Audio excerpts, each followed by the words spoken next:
Hello everyone welcome back to my channel.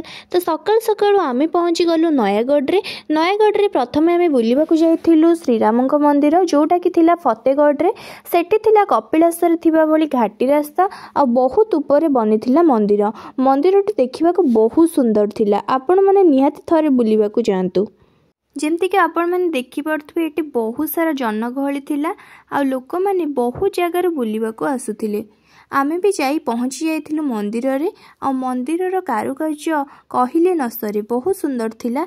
आ तापरे आमे फेरिथिलु water आसुथिबा बेले टिके दहीबरा खाइथिलु आ पुणी जर्नी स्टार्ट हैला लड्डू बाबा मंदिर को। सेठी भलरे दर्शन सारी आमे फेरी आस्थिलु झरणा बुलिबा पई।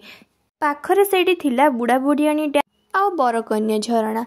सेठी टिके मजामस्ती सारी आमे भारी पड़थिलु पुणी मंदिर बुलिबा पई। थिला रघुनाथ जीव मंदिर सेठी बनी थिला बहुत बड़ बड़ मूर्ति। नयागढ़ भेराइटी खाइबा खाई आमे फेरी आस्थिलु घर को।